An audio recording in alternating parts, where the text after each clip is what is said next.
The arid wind carried the scent of sage and dust across the vast expanse of Nevada territory, as Lucy Foster struggled to draw water from the well outside her modest farmhouse. Her breath came in shallow gasps, hands trembling as she gripped the rope. The bucket felt impossibly heavy today, like everything else since the fever had taken hold 3 weeks prior. At 32, Lucy had never felt so fragile, so utterly defeated by her own body's betrayal. As the spring of 1878 blossomed around her, her 10 acres of promising soil lay untouched, mocking her with its potential while she could barely stand upright. Lucy abandoned the water bucket and leaned against the rough-hewn wood of the well, scanning her property through sunken eyes.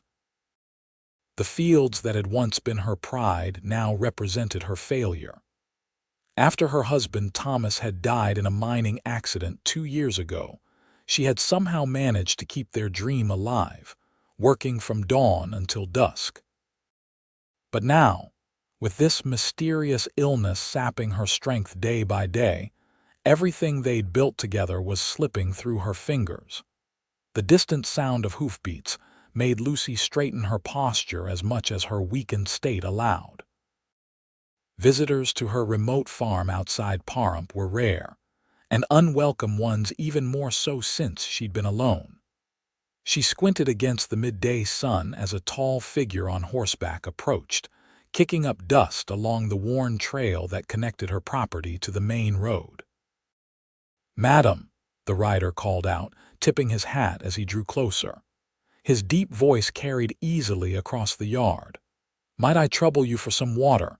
Been riding since sunrise." Lucy studied the stranger as he dismounted with an easy grace that spoke of a lifetime in the saddle.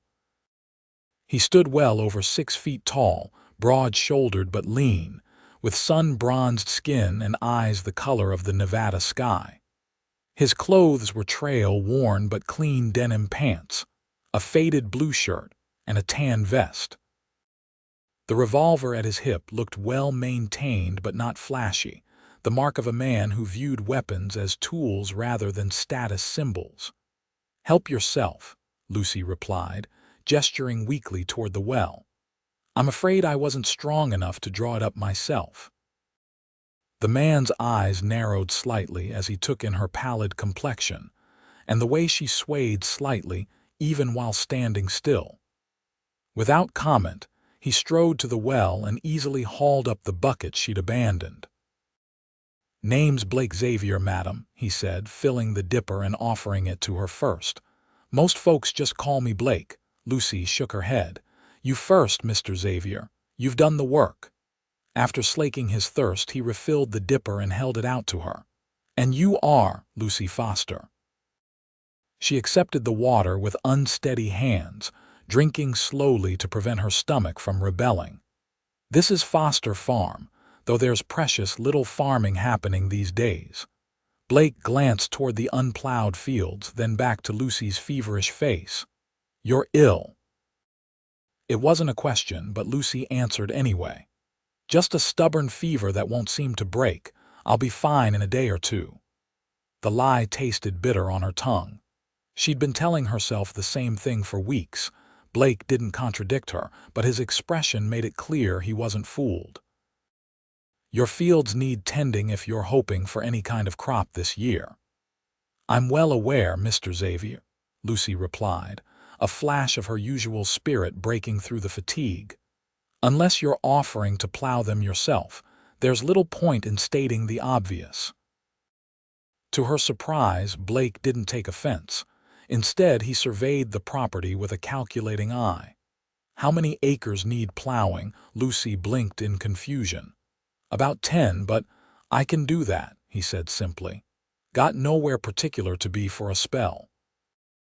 "I can't pay you," Lucy blurted out, embarrassment coloring her pale cheeks.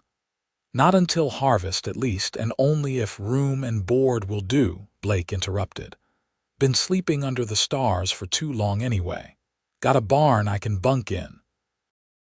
Lucy stared at him, searching for the angle, the hidden motive behind his unexpected offer. Men didn't just appear out of nowhere offering help without expecting something in return. She'd learned that lesson the hard way after Thomas died. Why would you do this? You don't know me. Blake shrugged, his expression unreadable beneath the shadow of his hat brim. Maybe I've got my reasons for wanting to stay put for a while. Maybe I just don't like seeing good land go to waste. He met her eyes directly. Or maybe I don't like seeing someone work themselves to death when I've got two strong arms that could help. Lucy wanted to refuse. Pride demanded she send him on his way. But the reality of her situation, the unplanted fields, her dwindling strength, and the very real possibility of losing everything forced her to swallow that pride. "There's a small room attached to the barn," she said finally. "It's not much, but it's dry and has a decent cot." Blake nodded, as if the matter was settled. "I'll get my horse settled and take a look at your plow before sundown. We can discuss details over supper if you're feeling up to cooking, that is." Lucy straightened her shoulders. "I can manage supper, Mr. Xavier. I'm not completely helpless." The hint of a smile touched his lips. "Never thought you were, Mrs. Foster. Never thought you were." As Blake led his horse toward the barn, Lucy watched him go with equal measures of relief and trepidation.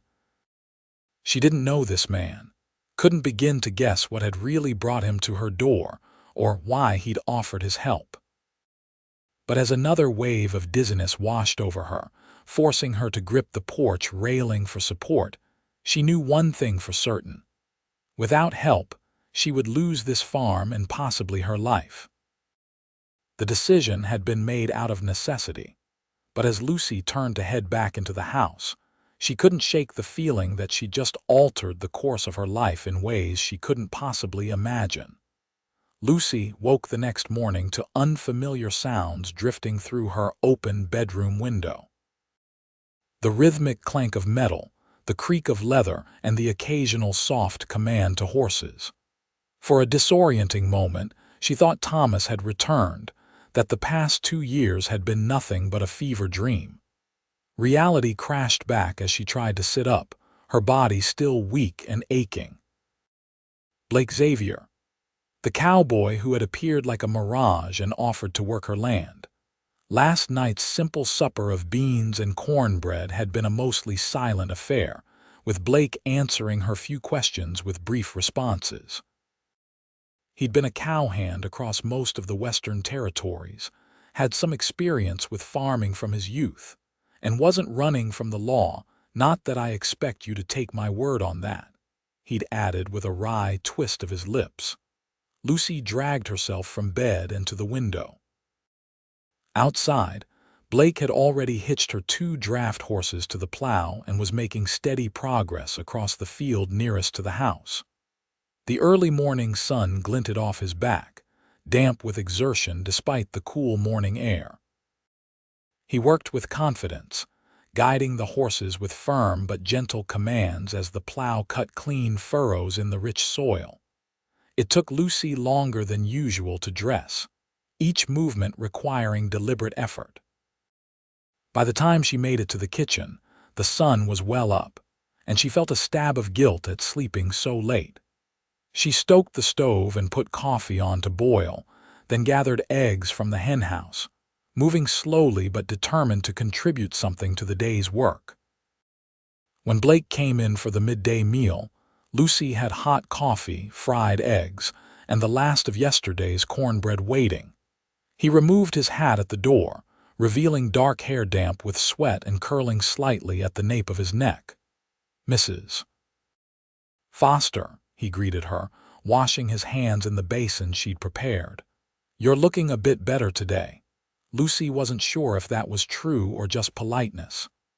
"The fields are looking better thanks to you," she countered, setting a plate before him. "You've made good progress already."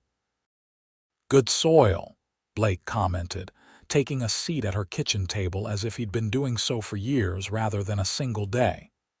"Makes the work easier. Should have the plowing done in a few days, weather permitting." Lucy sank into the chair opposite him, fighting to keep her expression composed as another wave of dizziness threatened. And then, Blake took a moment to chew and swallow before answering. Then we plant. What seed do you have? Corn and wheat, Lucy replied. Some beans, too. Thomas and I, she stopped, surprised at how easily her husband's name had slipped out. It had been months since she'd spoken it aloud. We had plans to expand eventually, try some vegetable crops for the growing market in town, but for now, it's mostly staples. Blake nodded, continuing to eat with the efficiency of a man accustomed to making the most of meals when they were available. Smart. Best to establish a reliable harvest before experimenting. He glanced up at her barely touched plate. You should eat more. Can't fight off illness without strength. Lucy bristled slightly at being told what to do in her own home, but found she lacked the energy for indignation. I haven't had much appetite lately, she admitted. When did the fever start? Blake asked. About 3 weeks ago. It comes and goes. Some days are better than others. Lucy picked at her food, forcing down a few more bites for appearance's sake. Dr. Williams from town came out once, gave me some powders that didn't help much. Said it might be typhoid, but wasn't certain. Blake frowned. Has anyone else in the area been sick? Not that I've heard, but I haven't been to town in a while. Lucy pushed her plate away. I should be getting better by now. Do you have willow bark? Blake asked suddenly. My mother used to make a tea from it for fevers. Lucy shook her head. I wouldn't know where to find it. There's likely some down by the creek that runs along the western edge of your property. I noticed it on my ride in. Blake finished his coffee. I can gather some this evening after I finish with the north field. You don't have to. Can't work your farm if you're too sick to tell me what needs doing, Blake interrupted, his tone matter-of-fact rather than unkind. Besides, I'm partial to having someone conscious to talk to at supper. Despite herself, Lucy felt the corner of her mouth twitch upward. Is that your way of saying you enjoy my company, Mr. Xavier? Something flickered in Blake's eyes, amusement, perhaps, or something warmer. I wouldn't presume to enjoy what I've barely had the chance to experience, Mrs. Foster, but I'm optimistic about the possibility. With that, he rose from the table, placed his hat back on his head, and nodded his thanks for the meal. Rest if you can. I'll be back around sundown. As promised, Blake returned that evening with a bundle of willow bark. Lucy watched from the porch as he unsaddled his horse and tended to her draft animals with the same conscientious care he'd shown throughout the day. There was something calming about his methodical movements, a steadiness that made Lucy feel the farm was in capable hands, at least temporarily. Blake prepared the willow bark tea himself, seeming familiar with the process. When he presented Lucy with the steaming cup, she wrinkled her nose at the bitter aroma. It smells terrible. Most effective medicines do, Blake replied. Drink it while it's hot. Lucy complied, wincing at the taste. Were you a doctor before becoming a cowboy? She asked dryly. Blake's expression softened slightly. No, but I grew up with a mother who knew every plant remedy in the territory. Some of it stuck. And your father, rancher. Small spread in Colorado. Taught me about cattle, horses, and how to work from sunrise to sunset without complaint. Blake's tone remained conversational, but Lucy sensed he was sharing more than he typically would with a near stranger. Yet you became a drifting cowhand instead of a rancher, Lucy observed. Blake shrugged. Hard to be a rancher without land. Father lost the spread after some bad investments. He died trying to rebuild. He nodded toward her cup. Finish that. It won't work half drunk. Lucy obliged, wondering about the story behind his brief explanation, but respecting his obvious desire to change the subject. What about your mother? Is she still in Colorado? She passed 2 winters ago. Influenza. Blake's expression remained neutral, but Lucy noticed how his hands tightened briefly around his coffee cup. "Finish your tea, Mrs. Foster. Then you should rest." The next 3 days established a pattern. Blake would be in the fields before dawn, work until midday, take a brief rest and meal, then continue until dusk. Each evening he prepared the willow bark tea for Lucy, and to her surprise, her fever gradually began to abate.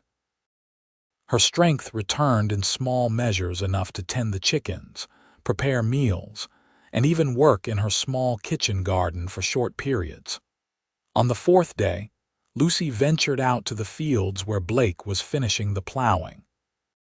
She brought a canteen of water and stood at the edge of the freshly turned earth, watching as he guided the horses with practiced ease. When Blake spotted her, he halted the team and walked over, removing his hat to wipe his brow with his sleeve. "Should you be out in this sun?" he asked, eyeing her with concern. "I'm feeling stronger today," Lucy replied, offering him the canteen, "and I wanted to see the progress for myself. It's impressive." Blake accepted the water gratefully. "Your land is good, rich soil, well situated." "It was Thomas's dream," Lucy said quietly, looking out over the expanse of plowed fields. "He grew up in a mining family, never had earth of his own to work. When we came west, he was determined to build something that would last, something that grew rather than depleted." Blake handed back the canteen, his expression thoughtful. He chose well, both in land and in a wife who'd fight to keep his dream alive. Lucy felt an unexpected warmth at the compliment. "Sometimes I wonder if I'm fighting a losing battle." "Not anymore," Blake said simply. "We'll have seed in the ground by week's end. After that, it's mostly up to the weather and whatever deity you prefer to pray to." "We?" Lucy questioned softly. Blake met her eyes steadily. "Unless you're planning to evict me from that comfortable barn room, I'm staying through planting at least." Lucy found herself smiling a real smile, not the strained expression she'd worn for politeness' sake. "I suppose I can tolerate your presence a while longer, Mr. Xavier." "Generous of you, Mrs. Foster," Blake replied, a hint of humor in his voice. "Now, if you don't mind, I have a few more hours of daylight to make use of." Lucy nodded and turned to leave, then paused. "Blake," she called, using his first name for the first time. When he looked back at her questioningly, she continued, "Thank you. Not just for the work, but for the willow bark tea. I think it's helping." Blake's expression softened slightly. "Good, but you should still rest. Can't have you relapsing when we've got planting to do. Us. We." The words were casual, yet they struck Lucy with unexpected force. How long had it been since she'd been part of a "we" when it came to this farm? Since Thomas died, it had been her alone against the elements, the bank, and her own limitations. Having someone else invested in the outcome, even temporarily, lifted a weight she hadn't realized she'd been carrying. As she walked back to the house, Lucy found herself wondering more about the quiet cowboy who had appeared so unexpectedly in her life. What circumstances had really brought him to her farm? How long would he stay? And why did the thought of his eventual departure already create a hollow feeling in her chest? By the 10th day of Blake's stay, the transformation of Foster Farm was remarkable. Not only had all 10 acres been plowed and most of it planted, but Blake had also repaired the sagging gate at the property entrance, fixed several broken boards in the barn, and mended the chicken coop. Lucy's health had improved steadily as well, though she still tired easily and hadn't regained all the weight she'd lost during her illness. The rhythm they'd established felt surprisingly natural. Blake worked the fields during the day while Lucy tended to household tasks and gradually increased her involvement with the lighter farm chores. They shared meals morning and evening, their conversations growing less stilted as days passed. Lucy found herself looking forward to these times. to hearing Blake's observations about the land or his occasional stories from his years on the trail. It was during one such evening meal, as spring was beginning to give way to early summer, that their comfortable routine was interrupted by the sound of approaching riders. Blake was instantly alert, his hand moving instinctively toward the gun belt he'd hung by the door, expecting visitors. He asked, already rising from his chair. Lucy shook her head, feeling a flutter of apprehension. No one. Blake moved to the window, positioning himself to see without being easily spotted from outside. 3 riders, well-dressed, one's wearing what looks like a banker's suit. Lucy's heart sank. "Preston Mills," she said quietly, "from the bank in Pahrump." Blake glanced at her, noting her expression. "Problem could be," Lucy admitted. "Thomas took a loan to buy this land. After he died, Mr. Mills was kind enough to extend the terms, but I missed the last payment before I fell ill. He's been patient, but—" Understanding dawned in Blake's eyes. "How much do you owe?" Lucy hesitated, embarrassment coloring her cheeks. Discussing finances with a man who was essentially still a stranger felt improper, yet he'd earned her trust over the past days. "The remaining balance is $235, she finally replied. "The next payment is $50, due at the end of the month." Blake nodded thoughtfully. "Do you want me to make myself scarce? Might be easier to explain later than now." The offer surprised Lucy. She'd half expected him to leave at the first sign of complications, yet here he was, considering her preferences. "No," she decided. "Stay. Having a man present might. Well, it might make them less inclined to pressure me." Blake nodded, understanding the unspoken realities of her situation. A woman alone was vulnerable in ways that went beyond physical safety to assumptions about her capabilities, her resolve, and her right to independence. When the knock came, Lucy smoothed her dress and opened the door with as much dignity as she could muster. "Mr. Mills," she greeted the portly banker at her doorstep. "This is unexpected." Preston Mills removed his hat, revealing a balding head gleaming with sweat despite the cooling evening air. Behind him stood 2 men Lucy recognized vaguely from town. One was Mills's assistant from the bank, while the other was Jasper Holden, a cattle rancher who had expressed interest in buying her property on multiple occasions. "Mrs. Foster," Mills replied, his tone professionally cordial. "I apologize for arriving unannounced, but we were passing by and noticed signs of activity. I'm pleased to see you're recovered from your illness." "News travels fast," Lucy observed dryly. Mills had the grace to look slightly abashed. "Dr. Williams mentioned you'd been unwell." "We've been concerned." "How thoughtful," Lucy replied, not quite managing to keep the edge from her voice. "Please come in." As the 3 men stepped into her modest home, their attention immediately fixed on Blake, who had remained standing near the kitchen table. "Gentlemen," Blake nodded, his posture relaxed but somehow commanding the space. Mills looked questioningly at Lucy, who made the introductions with deliberate vagueness. "This is Blake Xavier. He's been helping with the spring planting."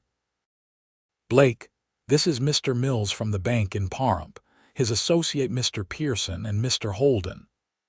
"Hired help, Mrs. Foster?" Mills inquired, a note of surprise evident in his voice. Before Lucy could respond, Blake stepped forward, extending his hand to each man in turn. "Partner, actually," he stated calmly. "Been working this land alongside Mrs. Foster these past weeks." Lucy fought to keep her expression neutral despite her shock at Blake's claim. "Partner, what game was he playing?" Mills and his companions looked equally taken aback.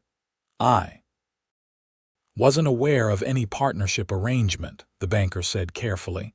"Recent development," Blake replied easily. "Mrs. Foster and I are still working out the particulars."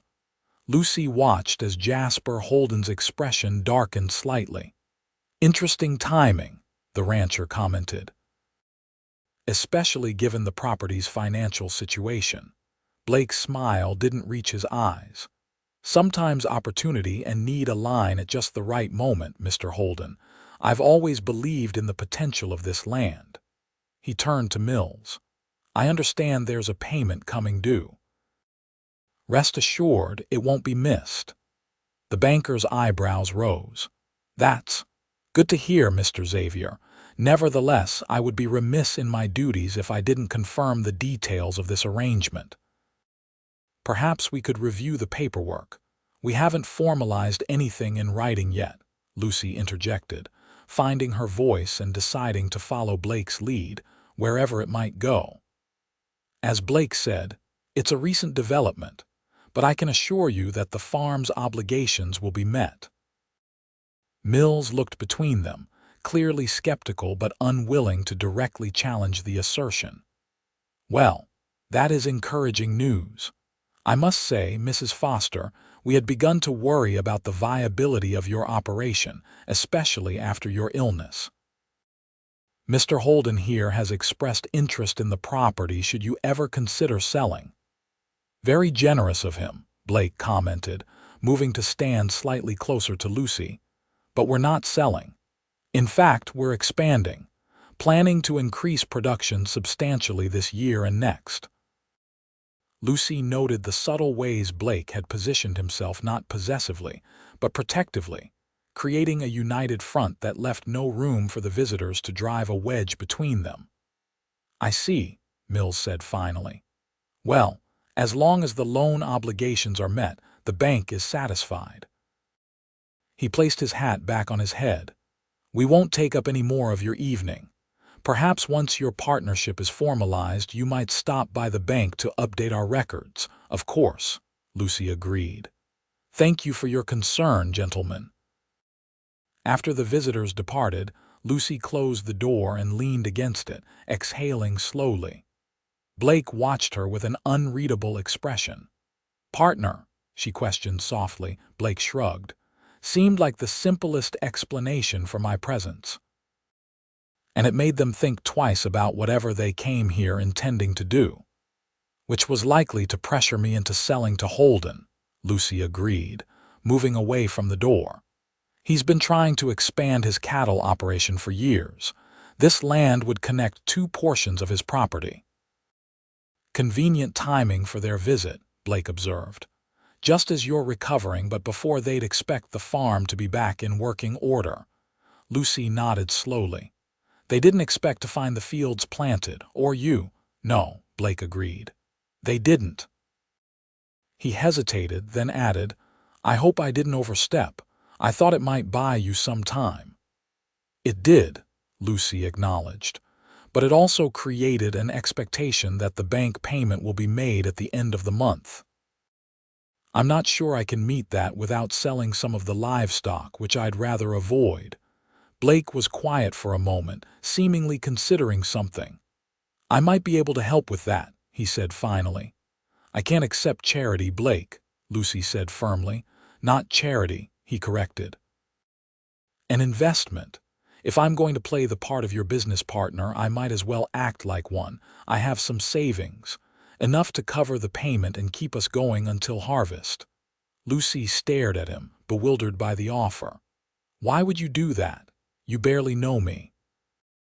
Blake met her gaze steadily. "I know enough.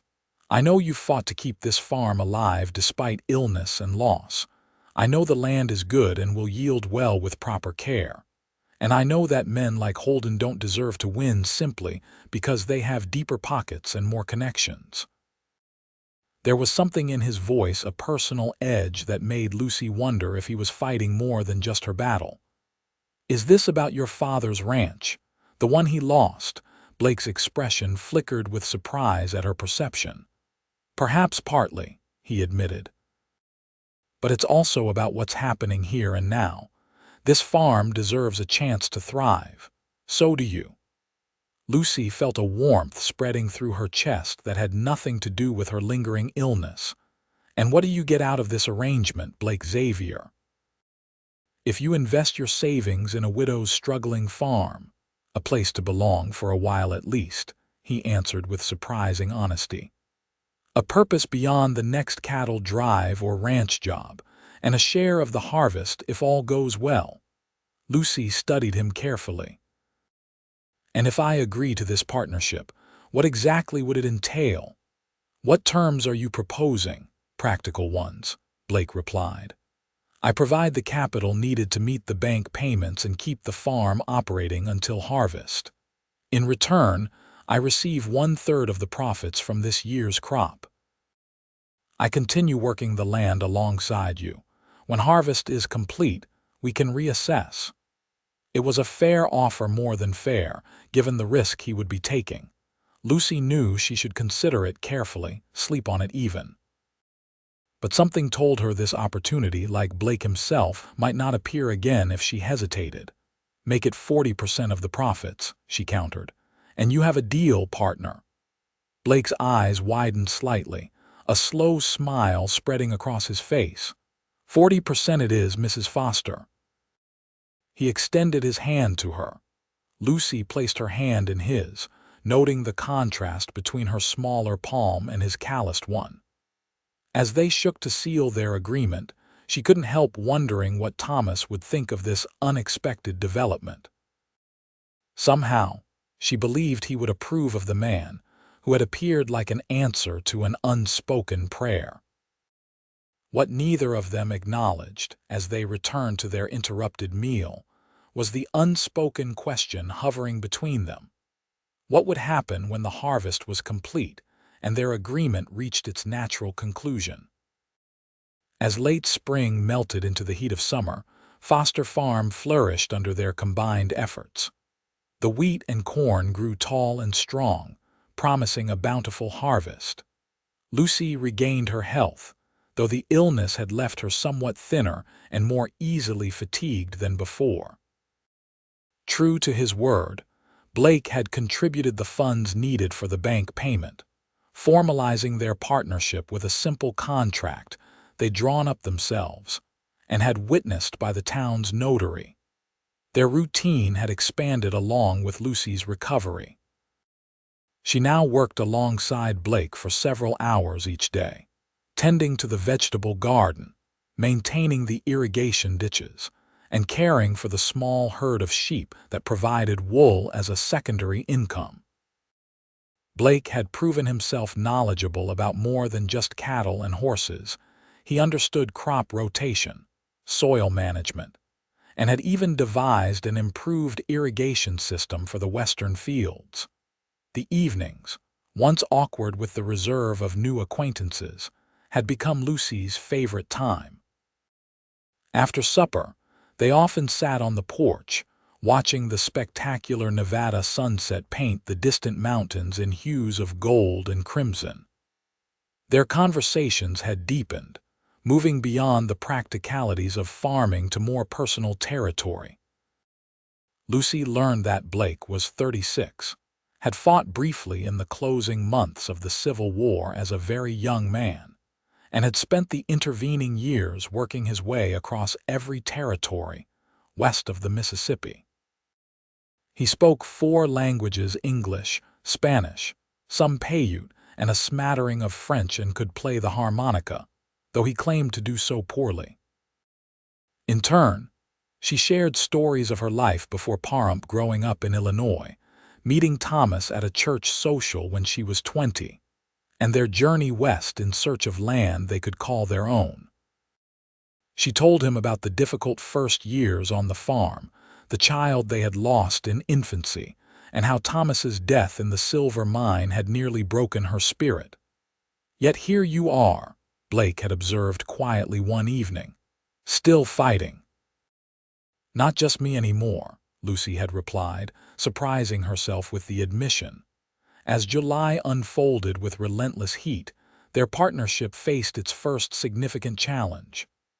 The weather, which had been cooperative through late spring, turned brutally hot and dry.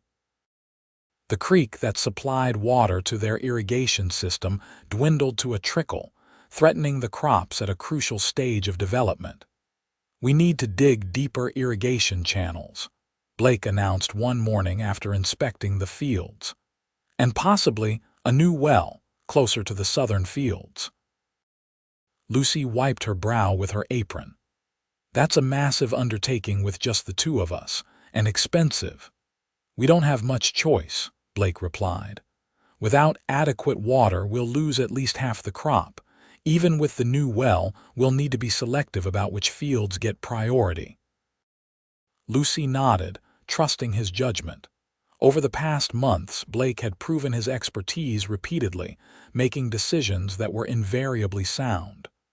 "The corn needs the most water at this stage, correct?" "Yes," Blake confirmed. "Wheat can tolerate the dry conditions a bit better." "I suggest we focus our efforts on the cornfields and the vegetable garden. They'll provide the best return for the effort." The next week was grueling. They worked from first light until well past dusk, digging deeper irrigation channels and reinforcing them with stones to prevent erosion. Blake began work on the new well, a labor-intensive process that required careful planning and considerable strength. Lucy focused on managing the existing water supply, distributing it as efficiently as possible among their most valuable crops. On the 5th day of this backbreaking work, disaster struck. Lucy was adjusting the flow in one of the main irrigation ditches when she heard a shout, followed by a crash and an ominous rumble from the direction of the new well. Her heart leaped into her throat as she abandoned her task and ran toward the sound. "Blake," she called, fear evident in her voice. There was no response. As she reached the half-completed well, Lucy saw with horror that the eastern wall had collapsed, sending dirt and rocks cascading into the 12-foot depth. Blake was nowhere to be seen. "Blake," she screamed, dropping to her knees at the edge of the well. "Can you hear me?" A weak cough answered her, followed by Blake's strained voice. "Lucy, part of the wall gave way. I'm trapped but alive." Relief flooded her, quickly followed by renewed fear. "How badly are you hurt? Can you move?" "Left arm's pinned under some rocks," Blake replied, his voice tight with pain. "Can't tell if it's broken. Right leg doesn't feel too good either." Lucy forced herself to remain calm, though panic threatened to overwhelm her. "I'm going to get you out," she promised. "Just stay still." "Don't have much choice about that," Blake replied, attempting humor despite his precarious situation. Lucy's mind raced. The nearest neighbor was 4 miles away, and she wasn't certain they were home. Riding into Pahrump would take too long. She would have to handle this herself. "I'm going to lower a rope," she called down to Blake.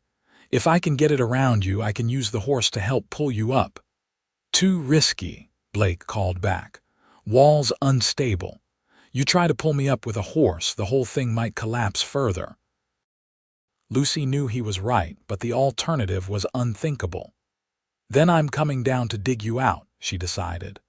"Lucy." No, she ignored his protest, rushing to the barn for tools. She returned with a shovel, a pick, and several lengths of sturdy rope.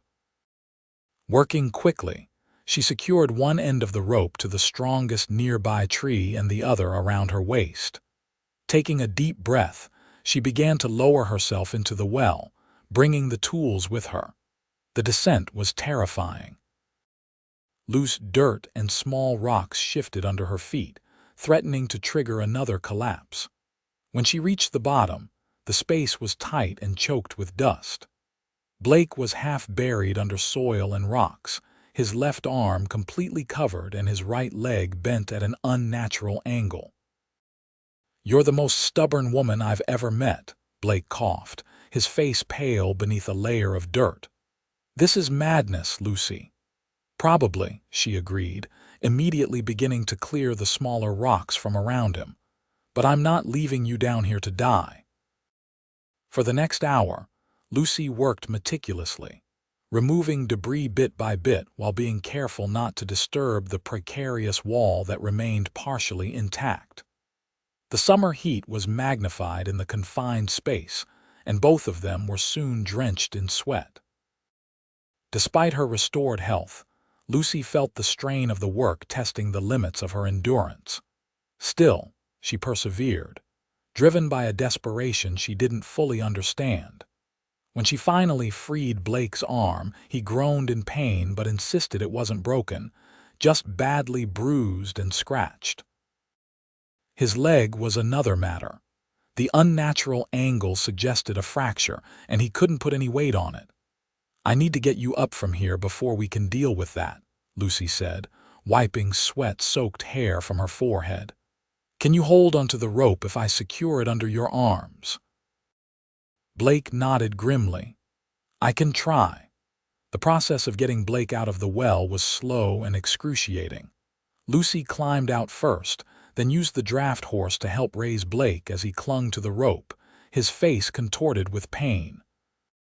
When he finally emerged from the well, he collapsed onto the ground, breathing heavily. Lucy immediately knelt beside him, examining his injuries with gentle hands. His left arm was scratched and bruised but seemed structurally intact.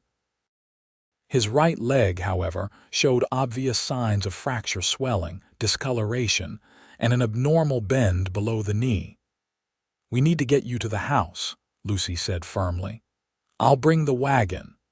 Despite Blake's protests that he could hop with her support, Lucy insisted on using the wagon. She helped him into it as gently as possible, then drove at a careful pace to minimize his pain. By the time they reached the house, Blake's face was ashen, and he had bitten his lip bloody trying to contain his groans. Getting him inside and onto her bed was another ordeal, but Lucy managed it through sheer determination. Once he was settled, she cut away his pant leg to better assess the damage. "It needs to be set," she said quietly, looking at the misaligned bone. "I should ride for Dr. Williams." Blake shook his head. "No time. It needs to be done now before the swelling gets worse." He reached for her hand, his grip surprisingly strong despite his condition. "You can do it, Lucy. I'll talk you through it." "Blake, I can't." "Yes, you can," he interrupted firmly. "I've seen it done before. I know what needs to happen." Lucy stared at him, terrified by the responsibility but aware that he was right. Waiting would only make matters worse. "What do I need to do?" Blake explained the process with remarkable composure given his pain. Lucy gathered the supplies he requested: clean cloths, whiskey, both for disinfection and for Blake to drink, sturdy sticks for splinting, and strips of fabric for binding. Her hands trembled as she prepared, but her resolve was unwavering. "You'll need to pull firmly and steadily," Blake instructed, his voice tight. "Line up the bone in one smooth motion. Don't hesitate or stop halfway." Lucy nodded, taking a deep breath to steady herself. "Ready?" Blake took a long swallow of whiskey, then gripped the headboard with his good hand. "Do it." Lucy had never caused deliberate pain to another human being, and the sound Blake made as she pulled and manipulated his broken bone into alignment was one she knew would haunt her dreams. He didn't scream somehow that would have been easier to bear, but the guttural groan that escaped through his clenched teeth conveyed agony beyond words. When it was done, she quickly splinted and bound the leg, working with an efficiency born of necessity rather than experience. Blake had fallen silent, his face shockingly pale and beaded with sweat, but his breathing was steady. "Blake," she whispered, suddenly afraid he had lost consciousness. His eyes opened slowly, focusing on her with effort. "Still here," he murmured. "You did well, Lucy, very well." Relief washed over her, followed immediately by a wave of delayed reaction that made her legs wobble. She sank onto the edge of the bed, suddenly exhausted. "I thought I might lose you," she admitted, the words escaping before she could consider them. Blake's hand found hers, his calloused fingers intertwining with her smaller ones. "Not that easy to get rid of me," he replied, his voice rough with pain but warm with something else, something that made Lucy's heart beat faster, despite her exhaustion. "Rest now," she instructed, reluctantly withdrawing her hand. "I need to tend to the animals and secure the well site before dark." Blake's brow furrowed with concern. "The irrigation will have to wait," Lucy finished firmly. "One crisis at a time, partner." As she rose to leave, Blake caught her wrist. "Lucy." His voice was serious now, his blue eyes intent despite the pain clouding them. "Thank you. Not many would have done what you did today." Lucy felt a flush rise to her cheeks that had nothing to do with the summer heat. "You would have done the same for me," she replied simply. As she stepped out into the fading afternoon light, Lucy realized with startling clarity that something fundamental had shifted between them. The partnership that had begun as a practical arrangement had become something far more complex and potentially far more dangerous to her carefully guarded heart. The next 3 weeks tested Lucy's endurance and resolve as never before. With Blake confined to bed during the initial stages of his recovery, the burden of maintaining the farm fell entirely on her shoulders once again. Unlike during her illness, however, the stakes were higher now. Their crops were at a critical stage of development, and the ongoing drought made constant attention to the irrigation system essential. Lucy rose before dawn each day and often worked well past sunset, pausing only to tend to Blake's needs and prepare simple meals. Despite her exhaustion, she found reserves of strength she hadn't known she possessed. The fields were watered, the livestock cared for, and the unfinished well temporarily secured until it could be properly completed.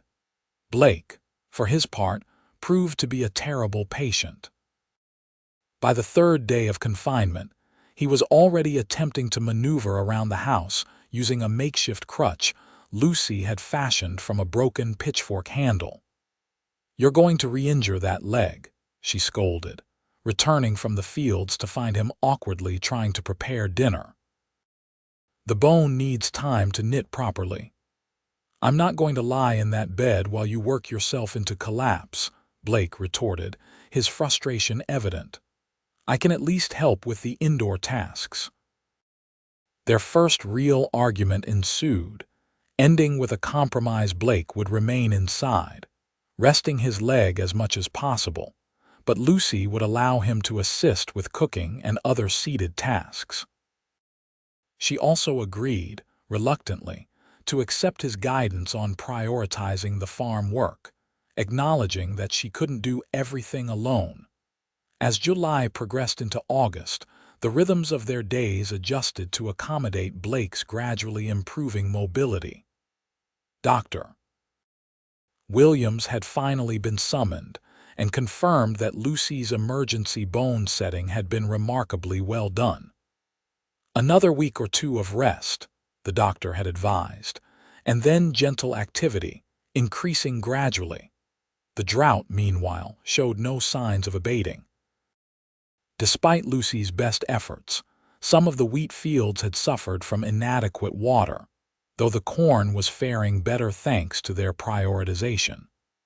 The vegetable garden, critical for their own sustenance, received daily attention and remained relatively productive. One evening in mid-August, as Lucy returned from her final check of the irrigation ditches, she found Blake sitting on the porch, his splinted leg propped on a stool. The setting sun cast long shadows across the yard and illuminated his profile in golden light. Something about the scene, his watchful presence, the warm glow of the lantern beside him, the familiar silhouette of the house against the darkening sky struck Lucy with unexpected force. "This feels like home," she realized. Not just the property or the house, but this moment, this man, this shared existence. Blake looked up as she approached, his expression softening. "You look tired," he observed, gesturing to the empty chair beside him. "Sit. I've made coffee." Lucy sank gratefully into the chair, accepting the cup he offered. "The south field is struggling," she reported. "But I think we've saved most of the corn. Another week or two without rain, though." Blake nodded thoughtfully. "The Paiute elders say when the juniper berries hang heavy and the sage blooms early, rain will come before harvest. Both happen this year." Lucy raised an eyebrow. "You believe in such signs?" "I believe in observing nature," Blake replied with a slight shrug. "The old ways often have wisdom in them. Besides," he added with a hint of a smile, "it gives us something to hope for." Hope. The word resonated within Lucy. When had she last allowed herself to truly hope for anything beyond mere survival? Before Thomas's death, certainly.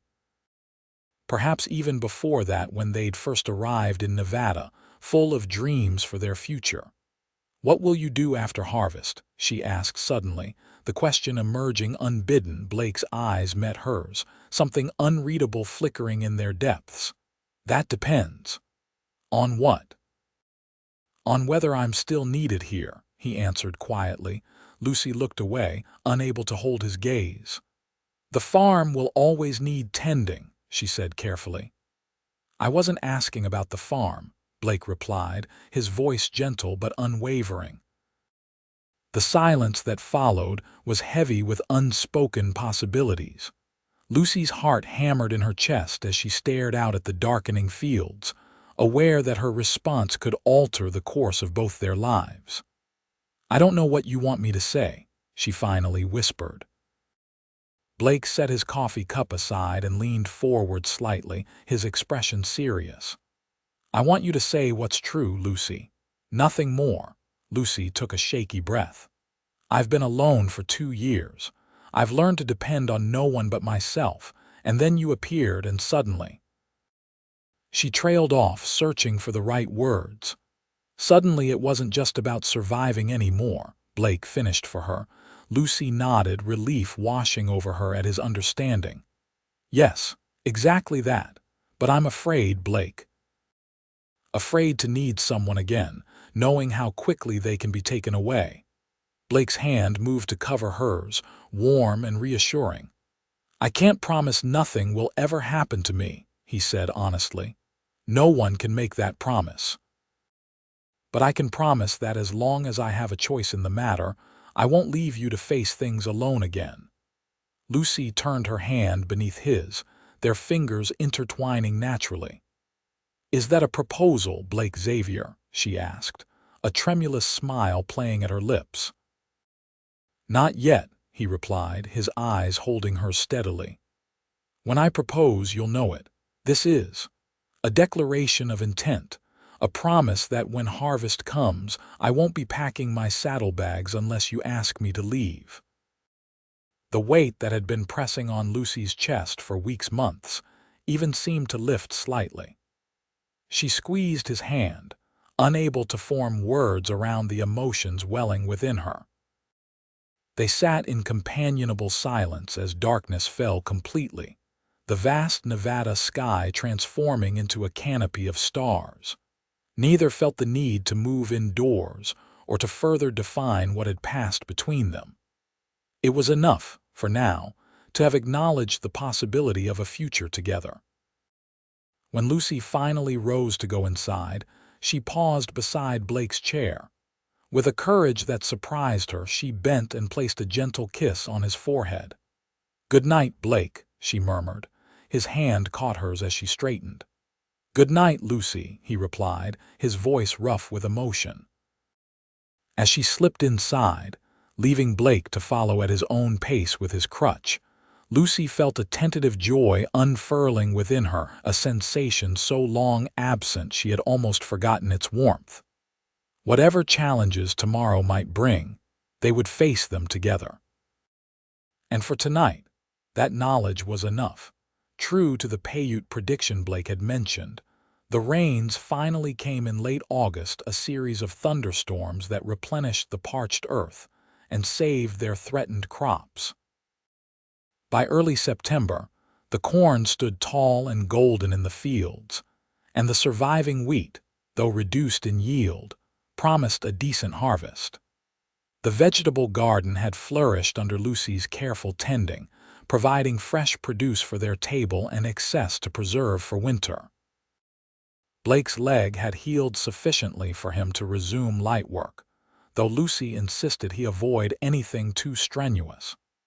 Their partnership had evolved into an easy rhythm, each anticipating the other's needs and complementing their respective strengths. The unspoken understanding reached that evening on the porch had shifted something fundamental between them, allowing a natural warmth and affection to develop without pressure or haste. As harvest approached, Lucy found herself watching Blake when he wasn't looking, noting the way sunlight caught in his hair, how his hands moved with confident precision, whether repairing equipment or gently checking ripening corn, the rare but transformative effect of his full smile. She wondered sometimes if he did the same, as she occasionally caught his gaze lingering on her across the supper table or as they worked side by side. They had not spoken again directly of what would happen after harvest, but Blake's continued presence was assumed in their discussions of winter preparations and spring planting. Lucy found herself making mental notes of things Blake might enjoy or need: new books for the long winter evenings, a better winter coat than the worn one he possessed, perhaps even a proper desk where he could work on his surprisingly meticulous farm records. The harvest itself began in mid-September with the wheat. Despite the reduced yield due to the drought, the quality was excellent. Blake had arranged for 3 men from town to assist with the cutting and threshing, a necessary expense that would save precious time and allow them to focus on the more valuable corn crop to follow. On the second day of the wheat harvest, Lucy stood at the edge of the field, watching as Blake directed the workers with natural authority.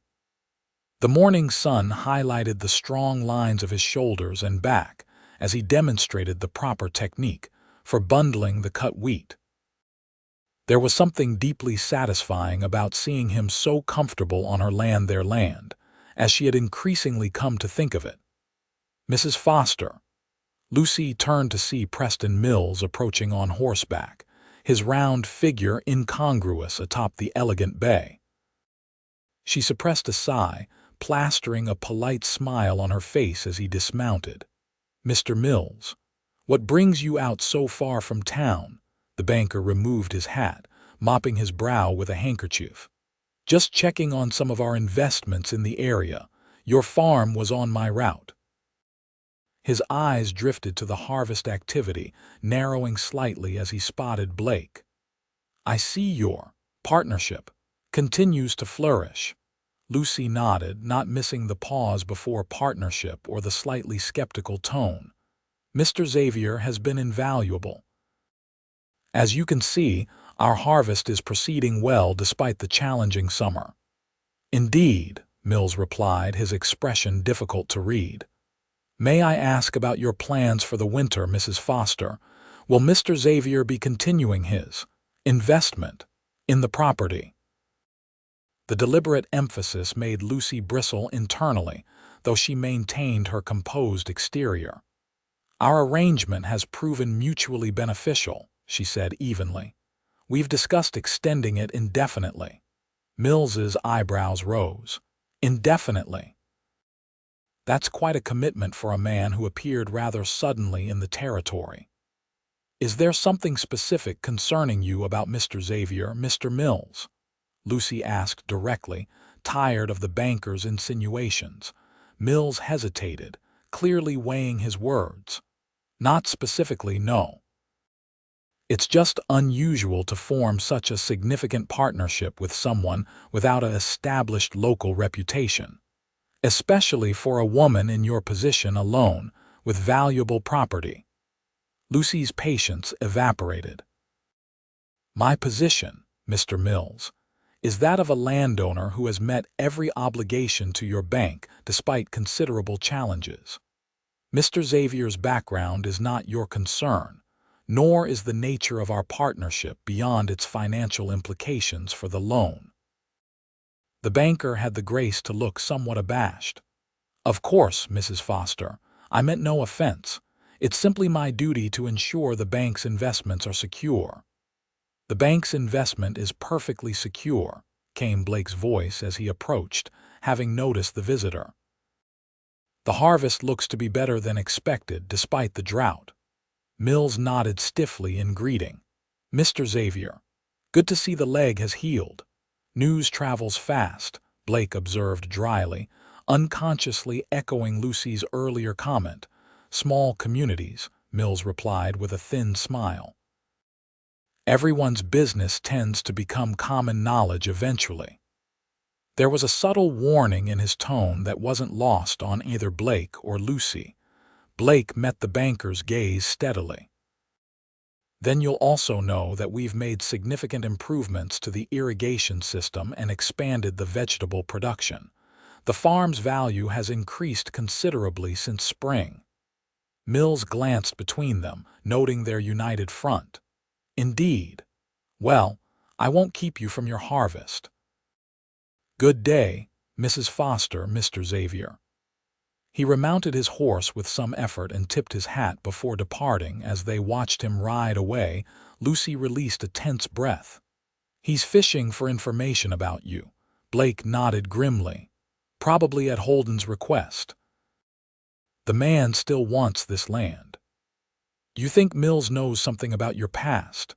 Lucy asked quietly, suddenly realizing how little she actually knew about Blake's life before he arrived at her farm. He had shared stories of his travels and work experiences, but there were periods he glossed over or changed the subject when they arose. Blake's expression became guarded. "There's nothing in my past that would interest a banker from Pahrump, Nevada," he said carefully. Lucy studied his face, aware he was choosing his words deliberately. "But there is something," she pressed gently. "Something you haven't told me." Blake sighed, running a hand through his hair. "Lucy, everyone has parts of their past they'd rather not discuss. Mine isn't particularly remarkable or dangerous, just complicated." Lucy wanted to push further but sensed his reluctance. Whatever secrets Blake harbored, he had earned her trust through months of honest work and unwavering support. If there was something he needed to tell her, he would do so in his own time. "All right," she conceded. "But Blake, if there's anything I should know, anything that could affect the farm or us, I hope you'll tell me before someone else does." Blake's expression softened and he reached for her hand, squeezing it briefly. "I promise. But for now, we have wheat to harvest and men to pay. The past can wait a little longer." Lucy nodded, pushing aside her unease as they returned to the work at hand. Yet as the day progressed, she found herself wondering about the man who had become so central to her life in such a short time. Who had Blake Xavier been before he rode onto her farm that spring day? And would his past ultimately threaten the future they were beginning to build together? The wheat harvest concluded successfully, and they immediately turned their attention to the corn, which promised an exceptional yield. The work was demanding but deeply satisfying, each golden ear representing survival and hope for the coming year. Blake had arranged favorable terms with a merchant in Carson City who would purchase most of their crop, leaving enough for their own use and seed for the following spring. Throughout these busy days, Lucy occasionally caught Blake in moments of quiet contemplation, a distant look in his eyes suggesting his thoughts were elsewhere. Each time, she resisted the urge to question him, trusting that whatever burden he carried would be shared when he was ready. That moment came on a crisp October evening as they sat beside the fireplace after a long day of work. The corn harvest was nearly complete, the profits calculated and found to be better than either had dared hope. The bank loan payment had been made with money to spare, and for the first time in years, Lucy felt financially secure.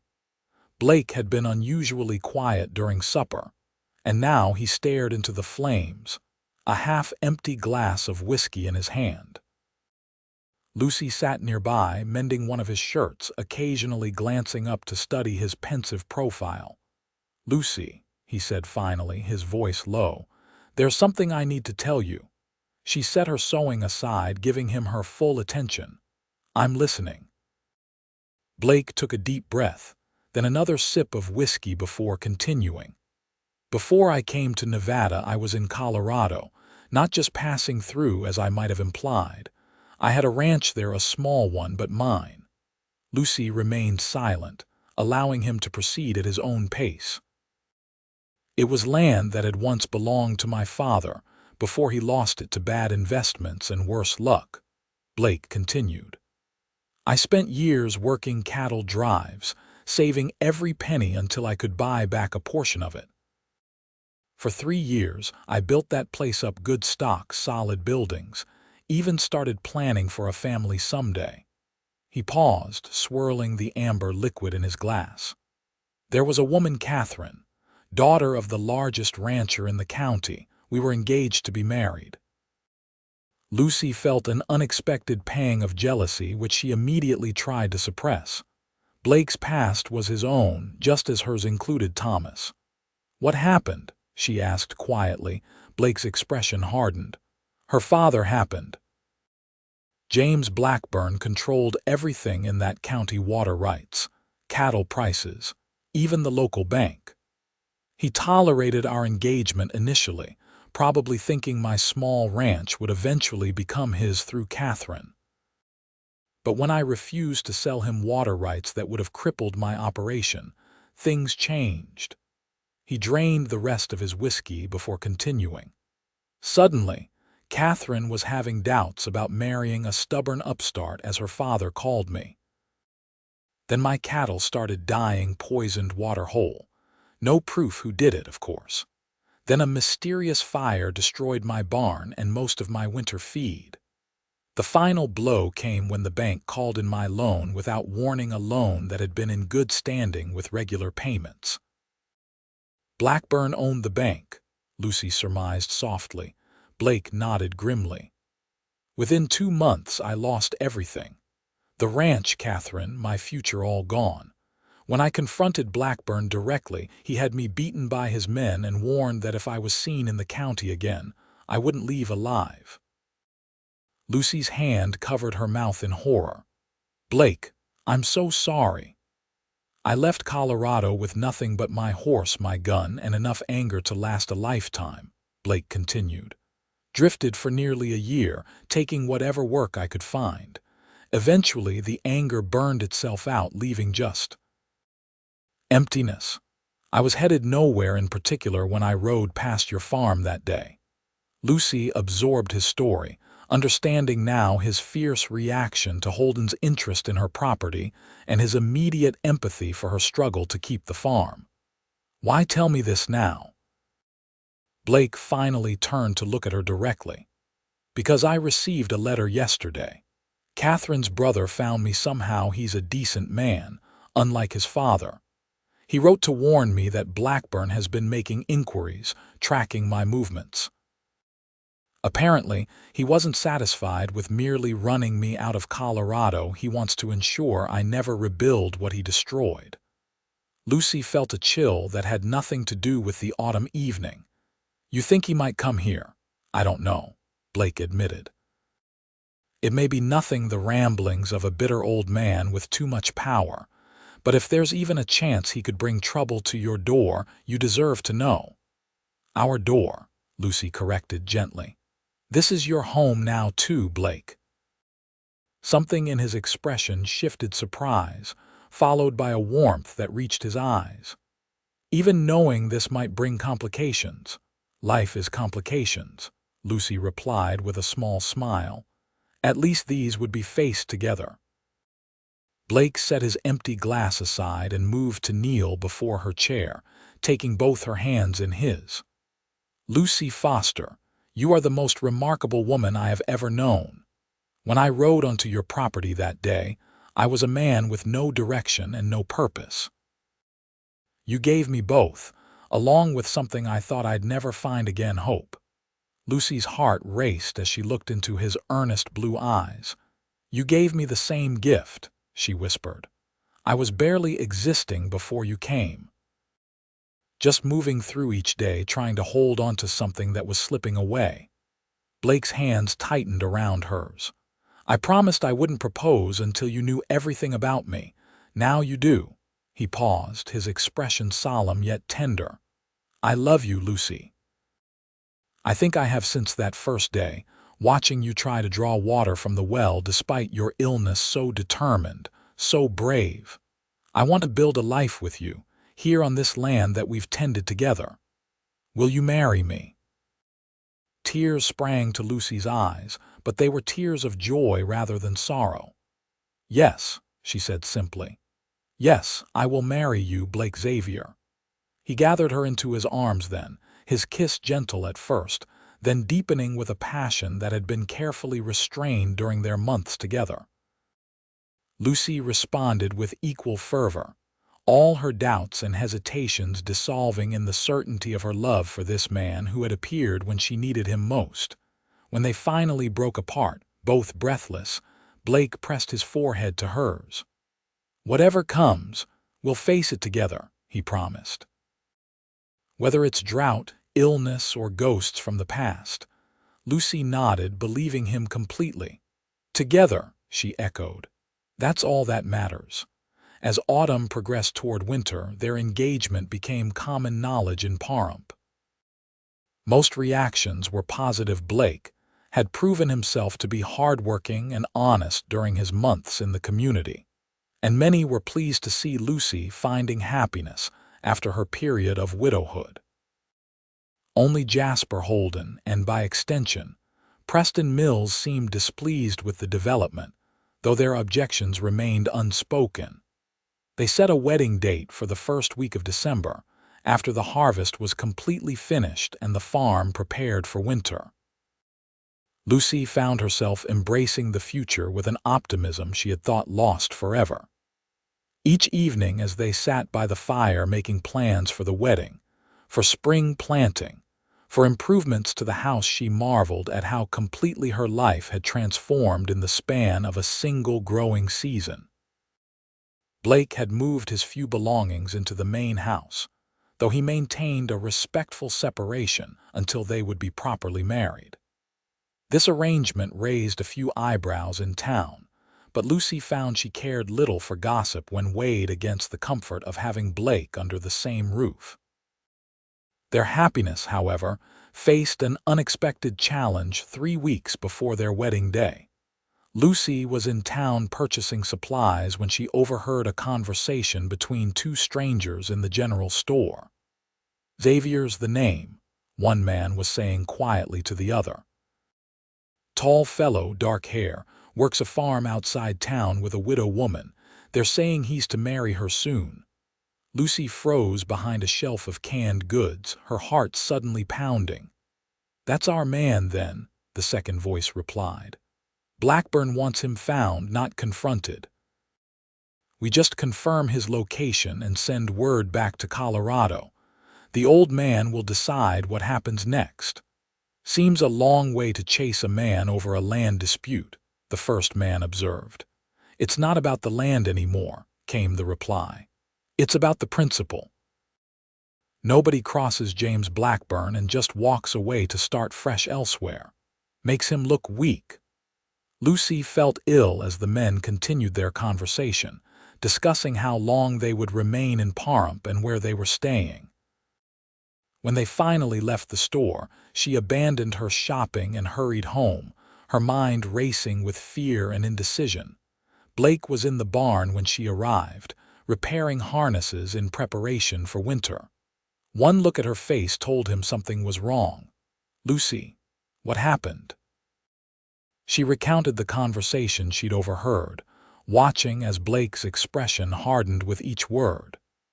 When she finished, he set aside his work and paced the length of the barn, his movements reminiscent of a caged predator. "I should have expected this," he said finally, his voice tight with suppressed anger. "Blackburn's not the type to forget a perceived slight." "What do we do?" Lucy asked, fighting to keep her voice steady. "If these men report back to him?" Blake stopped pacing, his decision apparently made. "I need to leave, tonight." Lucy felt as though she'd been struck. "Leave? What are you talking about? If I'm gone when they check again, they'll assume I've moved on. Blackburn's quarrel is with me, not you or this farm. You'll be safe if I'm not here." "No," Lucy said firmly, stepping in front of him. "Running is exactly what Blackburn wants. It would mean he wins again." Blake's expression was anguished. "Lucy, you don't understand what he's capable of. If he sends men here not just to find me, but to punish me, you could be hurt. The farm could be damaged. I won't risk that." "This is our home," Lucy insisted, emphasizing the word. "Our land. Our future. I won't let some bitter old tyrant from Colorado take that away from us." Blake closed his eyes briefly, clearly torn. "What would you have me do?" "Wait for his men to come in the night. Put you in danger." "I would have us fight," Lucy replied with quiet determination. "Not with violence, but with the law and the community we've built here. Blackburn has no power in Pahrump." "The law," Blake repeated skeptically. "Lucy, men like Blackburn often are the law where they hold influence." "But not here," she insisted. "Sheriff Tanner is a fair man, and Judge Wilson has no ties to Colorado or its cattle barons. If Blackburn's men make any move against us, they'll answer to Nevada justice, not Colorado corruption." Blake considered her words, his initial panic receding slightly. "Even if that's true, we'd be living under a constant threat. That's not the life I want for you, for us." Lucy took his hands, holding them firmly in her smaller ones. "The threat exists whether you stay or go.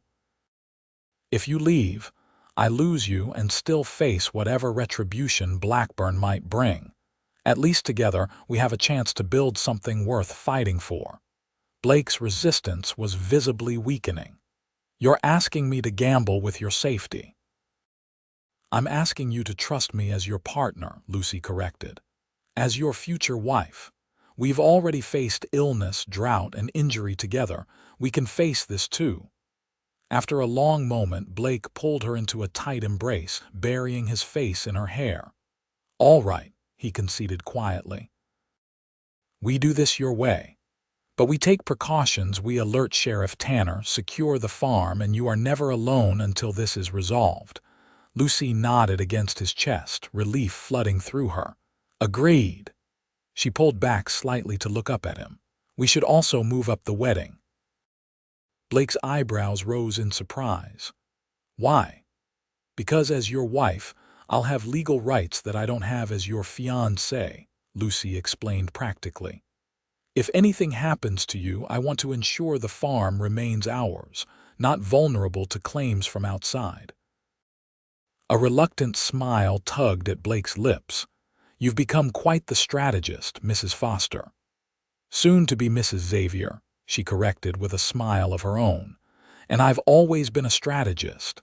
How do you think a woman alone managed to keep this farm for 2 years after her husband died?" Blake's expression sobered.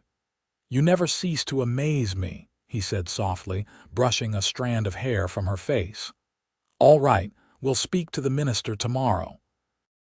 But Lucy, if Blackburn's men make any move against us, any at all, I want your promise that you'll prioritize your safety above all else, including this land." Lucy hesitated, then nodded slowly. "I promise, but you must make the same vow." "I didn't find you only to lose you to a vendetta from your past." "I promise," Blake agreed, sealing the words with a gentle kiss to her forehead. "Now, let's make our plans. We have preparations to make if we're to be married by week's end." The following days passed in a blur of activity. Reverend Parker agreed to perform the ceremony that Saturday, understanding the urgency even without knowing all the details. Sheriff Tanner was discreetly informed of the potential threat, though Blake downplayed the severity to avoid alarming the town. The farm was subtly secured, locks checked, the old rifle cleaned and loaded. and arrangements made for their nearest neighbor's son to help with chores so neither Blake nor Lucy would be vulnerable while working alone.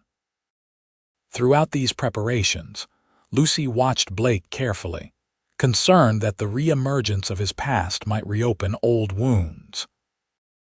Instead, she was surprised to find him growing calmer and more determined with each passing day, as if confronting the threat had allowed him to finally put it in perspective. "I realized something," he told her one evening as they sat planning the last details of their hastily arranged wedding. "Running from Blackburn gave him power over me long after I left Colorado. As long as I was drifting, never setting down roots for fear he might find me, he was still controlling my life." Lucy nodded understanding. "And now," Blake's eyes met hers, clear and resolute, "now I have something worth standing for, someone worth fighting for. That changes everything." The wedding itself was simple but meaningful. Lucy wore her best dress navy blue with delicate embroidery at the collar and cuffs, while Blake had invested in a new shirt and vest for the occasion. Reverend Parker performed the ceremony in the small church in Pahrump, with only a handful of witnesses present.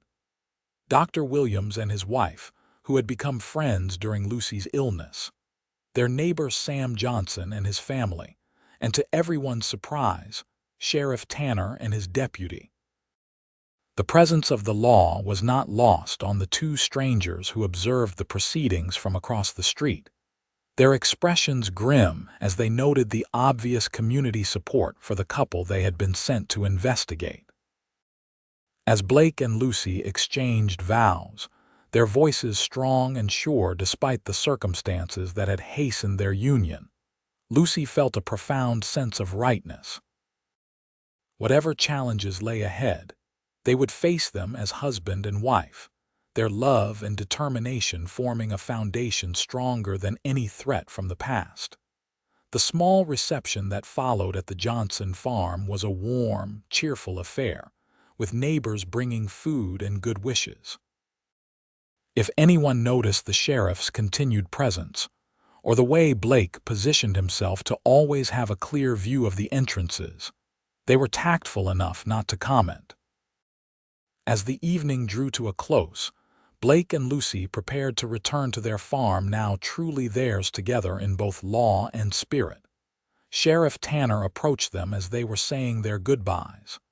"Congratulations to you both," he said, shaking Blake's hand and nodding respectfully to Lucy. "Fine day for a wedding." "Thank you for coming, Sheriff," Blake replied, the subtext clear in his voice. Tanner's expression remained casual, but his words were carefully chosen. "Thought you should know those two fellows who have been asking questions around town suddenly decided to leave this afternoon. Bought tickets on the eastbound stage. Seems they lost interest in our little community pretty quick." Lucy felt Blake's hand tighten around hers. "Is that so?" The sheriff nodded, a hint of satisfaction in his weathered face. "Mighty strange timing, but then again, Pahrump isn't for everyone. Too quiet for some folks' taste."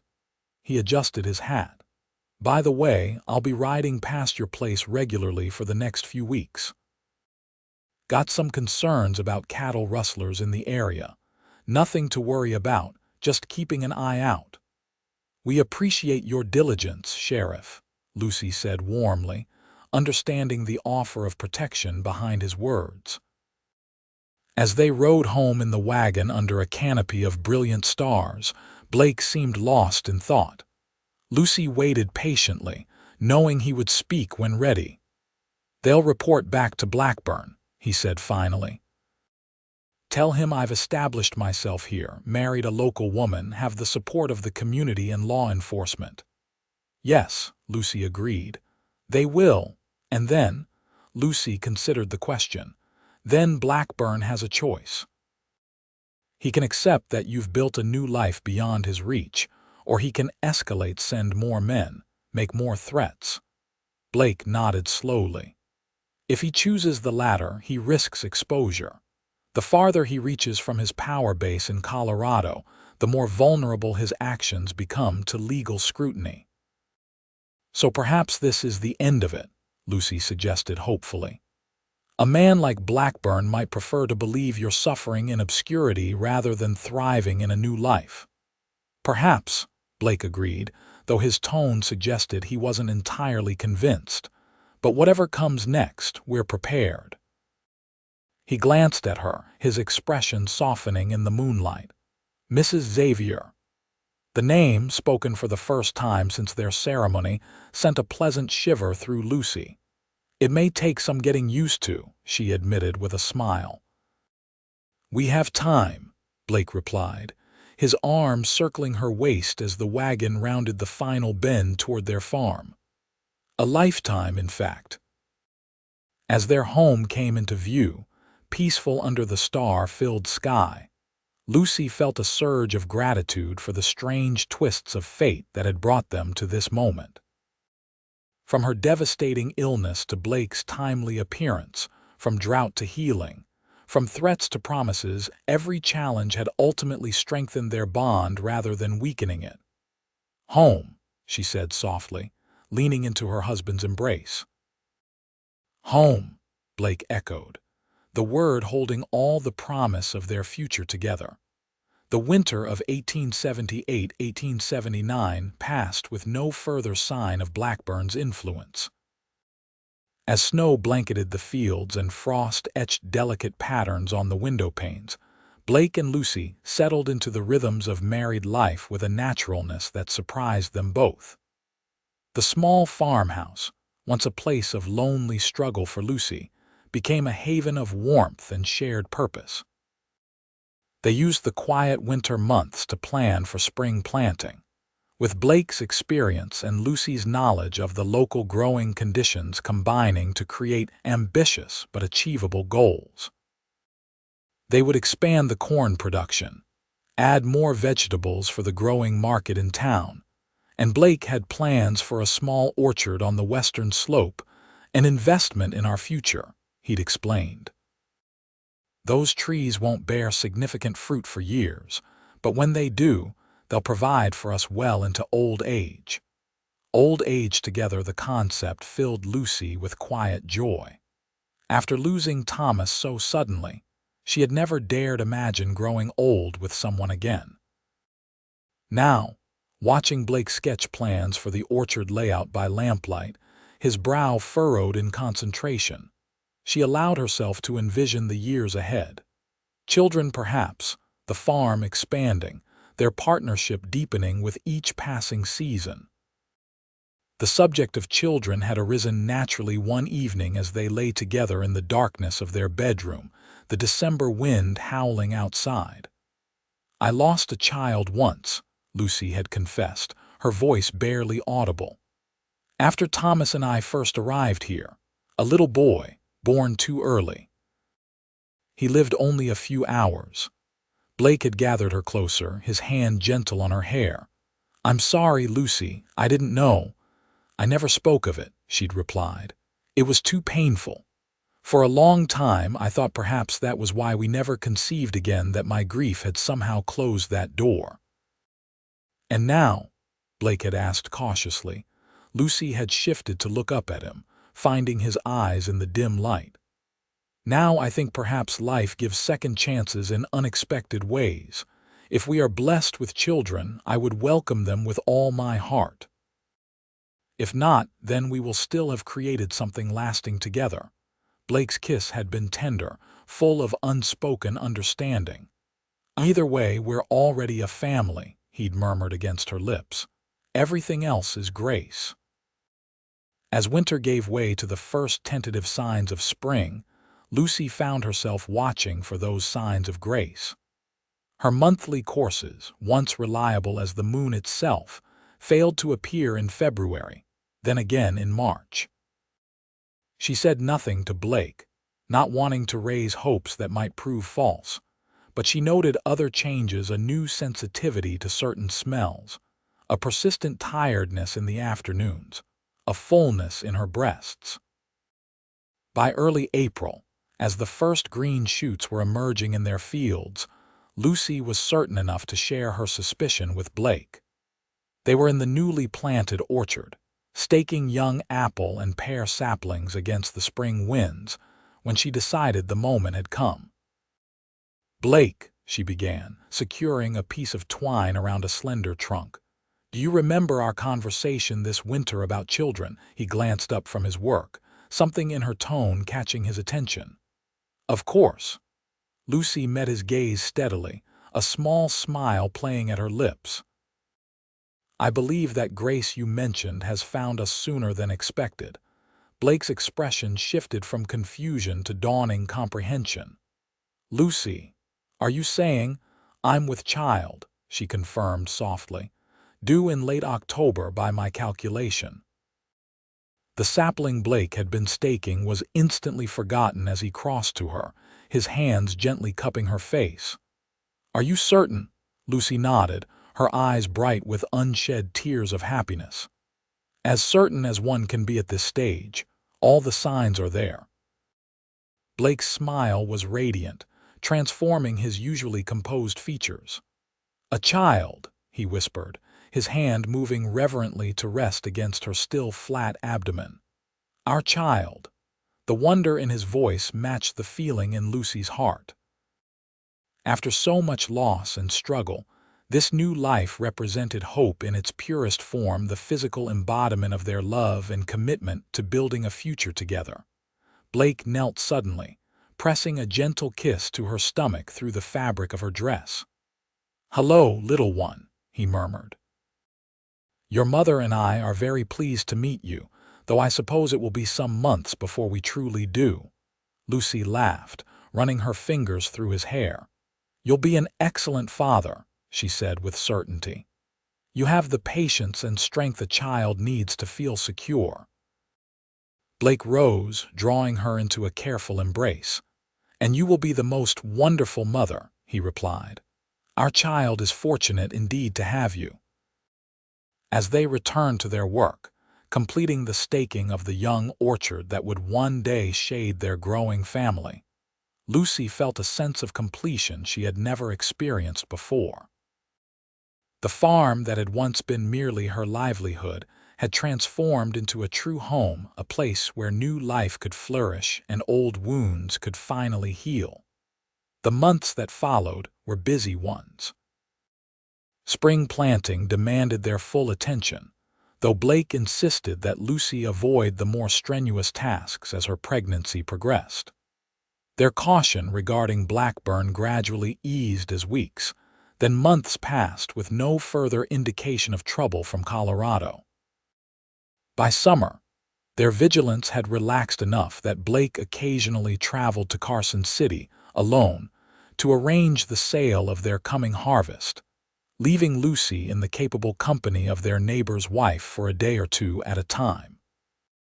Lucy's pregnancy progressed without complications, her body seeming to embrace this second chance at motherhood. As her belly swelled with new life, she found herself contemplating the strange twists of fate that had brought her to this moment of contentment. Had she not fallen ill that spring day, had Blake not ridden past her struggling farm, had they not each recognized in the other a kindred spirit, how different both their lives would have been. "What are you thinking about?" Blake asked one August evening, finding her on the porch, her hands resting on her rounded abdomen as she gazed at the sunset-painted fields. "How close we came to never meeting," Lucy replied honestly. "All the circumstances that had to align perfectly for our paths to cross." Blake settled beside her, his arm draping comfortably around her shoulders. "My mother would have called it providence," he observed. "She believed that the important crossroads in life were never truly random." Lucy leaned into his embrace. "And what do you believe?" Blake considered the question, his gaze following hers across the productive fields that had once been neglected and at risk. "I believe that sometimes life offers redemption in unexpected forms," he said finally. "For both of us, this farm represented a second chance, yours to maintain despite overwhelming odds, mine to rebuild after everything was taken. Perhaps it's not so surprising that we found each other in the process." Lucy smiled, taking his hand and placing it where their child was kicking vigorously. "And now we create a first chance for someone new," she murmured. Blake's expression softened as he felt the movement beneath his palm.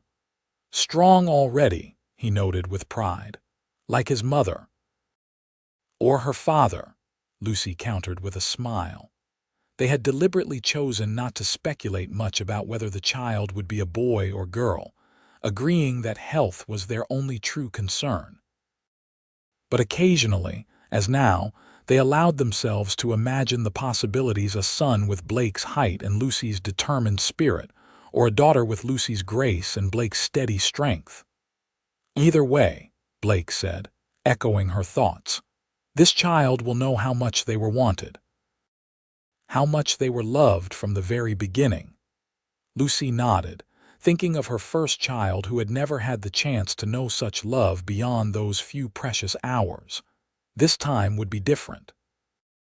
This time, their child would grow up surrounded by the security and affection she and Blake had both lacked in various ways during their own childhoods. As autumn approached and the harvest began, Lucy's movements became more limited. Blake hired additional help for the fields, unwilling to risk any strain on her as her October due date drew near. The corn yield was exceptional, vindicating their careful attention to the irrigation system during the previous summer's drought. The profits would ensure their financial security well into the next growing season, with enough set aside for the expansion plans they had developed together.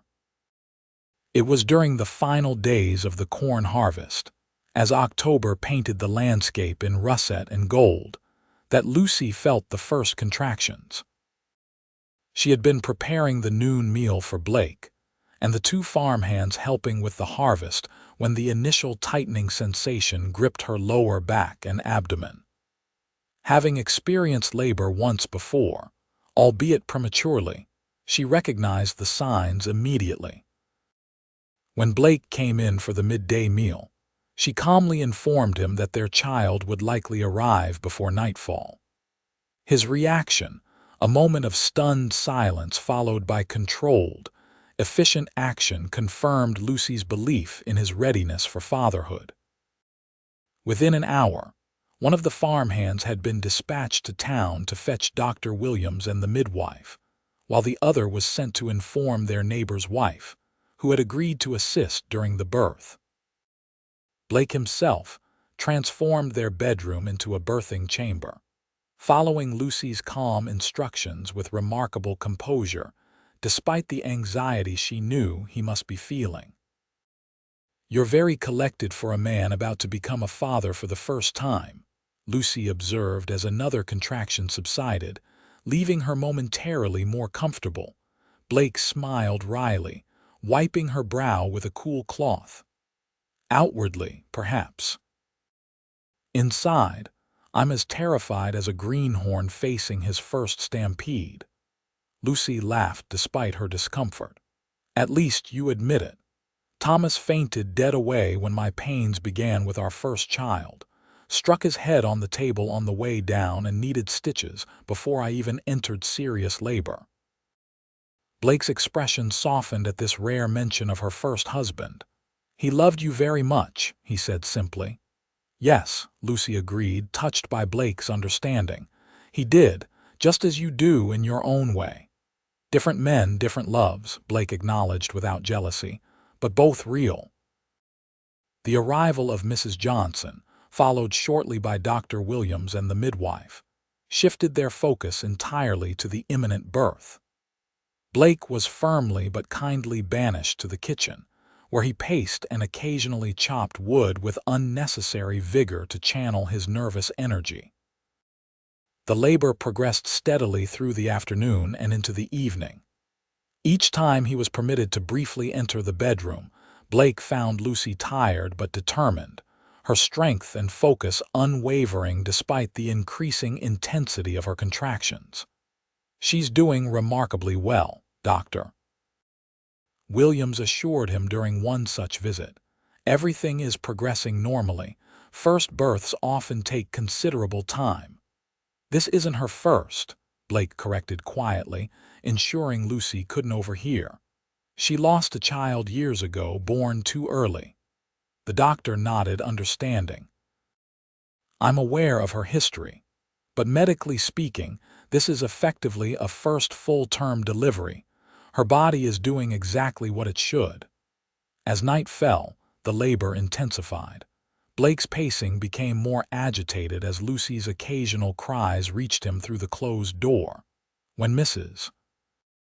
Johnson emerged to heat more water, her expression was reassuring but serious. "Won't be long now," she told him. "She's asking for you." Blake needed no further invitation. He entered the bedroom to find Lucy flushed and exhausted, her hair damp with perspiration, but her eyes clear and determined as they found his. "Blake," she whispered, reaching for his hand. "Stay." The midwife began to protest, but Dr. Williams intervened. "Let him remain if that's what she wants. Some husbands have steadier nerves than others." Blake took Lucy's outstretched hand, positioning himself at the head of the bed where he could support her without interfering with the doctor and midwife's work. "I'm here," he murmured, pressing a kiss to her damp forehead. "You're doing beautifully, Lucy." The final stage of labor was intense but mercifully brief. Lucy's strength seemed to surge with Blake's presence, her determination evident in every labored breath and push. When their child finally emerged into the world shortly after midnight, the first lusty cry that filled the room was the most beautiful sound Blake had ever heard. "A son," Dr. Williams announced, his voice warm with pleased professionalism. "A fine, healthy boy." Lucy's exhausted face transformed with joy as the midwife placed the swaddled infant on her chest. "Blake," she whispered, her voice filled with wonder. "Look what we've done." Blake stared at the tiny, red-faced bundle, overwhelmed by a wave of emotion unlike anything he'd ever experienced. The child, his son, had a shock of dark hair like his own and a determined expression that already reminded him of Lucy. "He's perfect," Blake managed, his voice thick with emotion. "Absolutely perfect." As Lucy guided the newborn to her breast for his first feeding, Blake marveled at the tableau before him, his wife, radiant despite her exhaustion, nurturing their child with the same quiet strength she brought to everything in her life. In that moment, all the struggles of the past, his lost ranch in Colorado, Lucy's illness, the threats from Blackburn, the challenging drought seemed distant and somehow necessary, for they had all led to this perfect culmination. "What shall we call him?" Lucy asked softly, looking up from their nursing son to meet Blake's gaze. They had discussed names but had not settled on any, preferring to meet their child before deciding. Now, looking at the tiny boy who represented the union of their lives and hopes, Blake knew with certainty. "Thomas," he suggested quietly. "Thomas Blake Xavier, to honor the past that brought us here and the future we'll build together." Tears welled in Lucy's eyes as she nodded. "It's perfect," she agreed. "A name that bridges all that has been with all that will be." Dr. Williams and the midwife discreetly completed their post-birth tasks, then withdrew to give the new family their privacy, promising to return in the morning to check on mother and child. Mrs. Johnson remained to help settle Lucy and the baby before taking her leave as well, her experienced eyes approving of the obvious bond already forming between parents and newborn. Alone at last, Blake settled carefully on the bed beside Lucy, his arm encircling her shoulders as they both gazed down at their sleeping son. "Thank you," Blake whispered, pressing a gentle kiss to Lucy's temple. "For what?" "For this," he replied simply. encompassing with that single word everything they had created together: their partnership, their love, their child, their home. Lucy smiled, understanding. "We thank each other, then, for neither of us could have done it alone." As dawn broke over Foster Xavier Farm, painting the autumn fields in golden light, the small family slept peacefully, secure in the knowledge that whatever challenges the future might hold, they would face them as they had faced all others together, with courage, determination, and an abiding love that had transformed two broken paths into one enduring journey. 3 years later, on a warm spring evening in 1882, Lucy Xavier stood on the porch of their expanded farmhouse, watching as Blake chased their giggling son through the orchard. The apple and pear trees they had planted shortly after discovering her first pregnancy were beginning to bear fruit, their branches heavy with fragrant blossoms that promised a bountiful harvest. At nearly 2.5 years old, Thomas was a sturdy, energetic boy with his father's height and his mother's expressive eyes.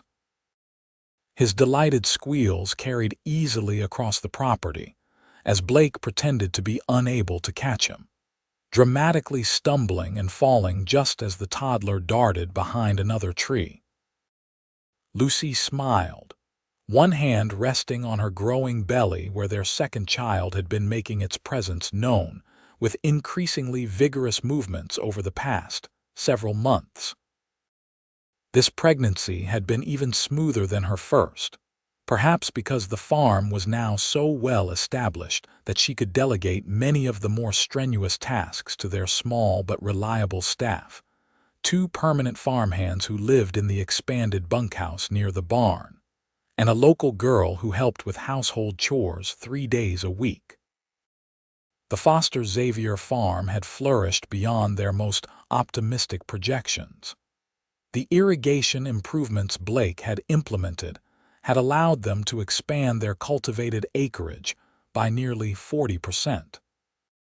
Their reputation for quality produce had spread throughout the territory, allowing them to command premium prices from merchants in Carson City and even distant Virginia City. The modest sheep herd had grown as well, providing wool that Lucy still enjoyed processing and weaving during the quieter winter months. Most significantly, they had been able to purchase an additional adjoining 20 acres from a neighbor returning east, nearly doubling the size of their property.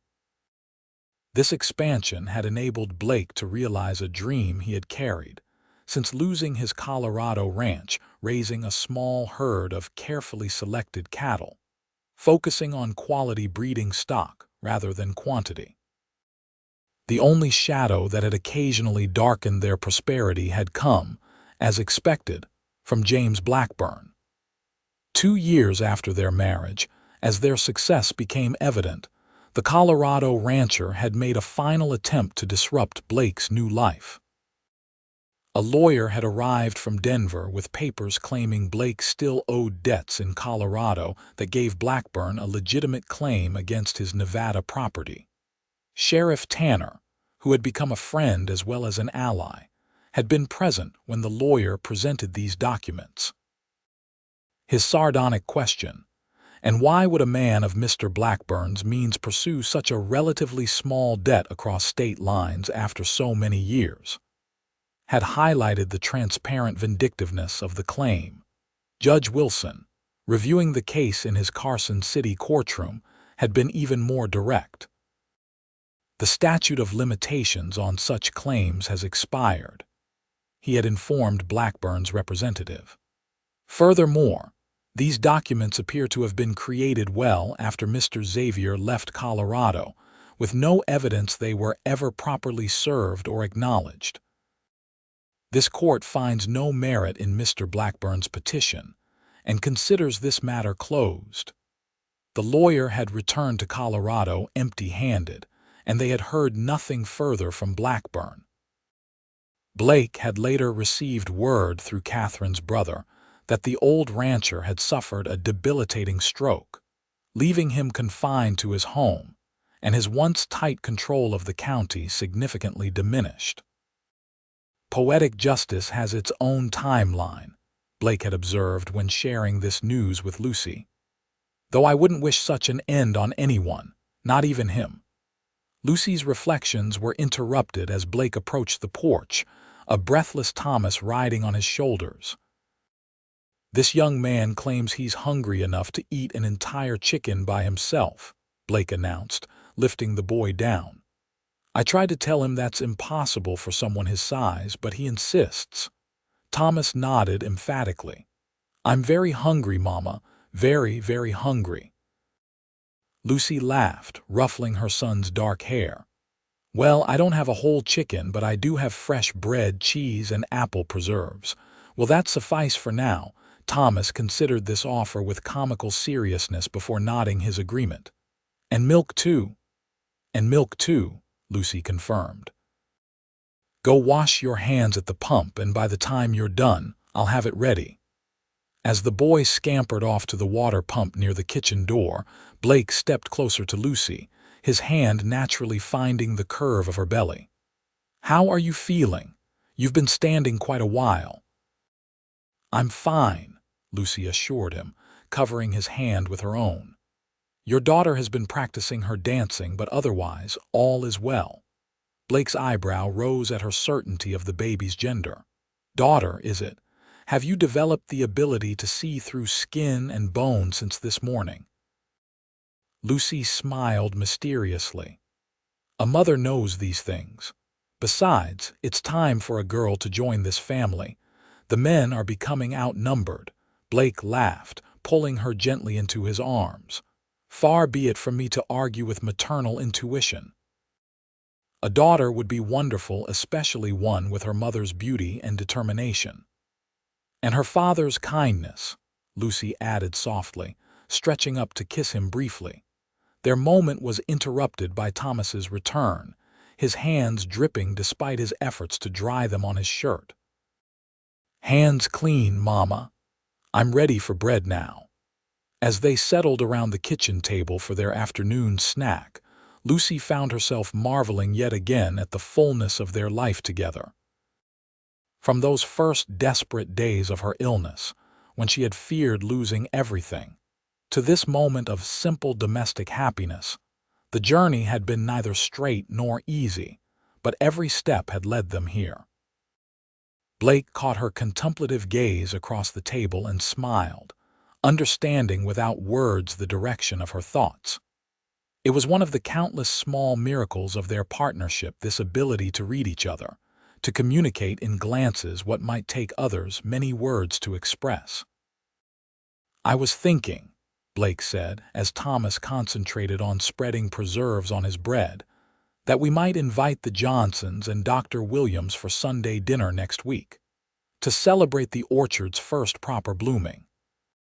Lucy nodded, recognizing the suggestion for what it was, an acknowledgement of the milestones, large and small, that had shaped their life together. The orchard's flowering represented not just agricultural success, but the foresight and hope with which they had planted those saplings, believing in a future they would share. "A perfect idea," she agreed. "I'll make that apple cake Dr. Williams is so fond of." "And can I help pick flowers for the table?"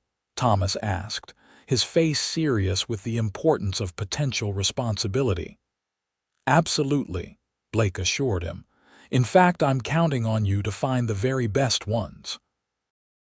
As the conversation turned to other plans, the upcoming cattle purchase Blake was considering, the new quilt Lucy had designed for the baby's cradle, Thomas's excited description of a frog he had discovered near the irrigation ditch. Lucy felt a profound sense of gratitude wash over her. Life on the frontier was never easy. Each season brought its own challenges: weather, finances, the unpredictable fortunes of agricultural life.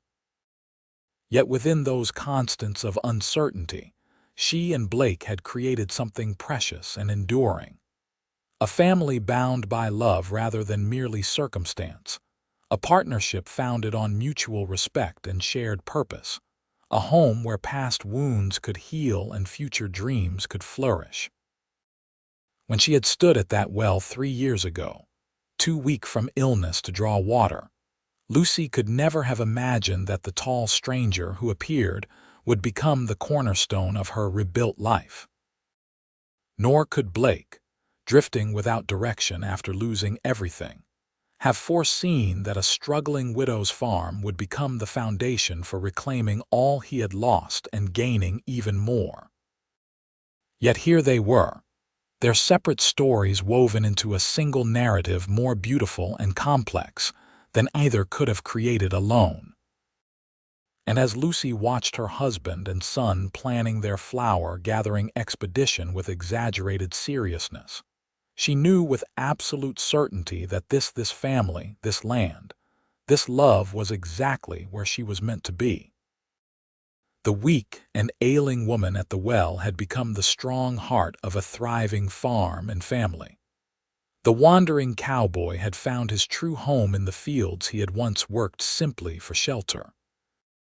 And together, they had transformed a moment of desperate need into a lifetime of shared purpose, proving that sometimes the most unexpected beginnings lead to the most perfect endings.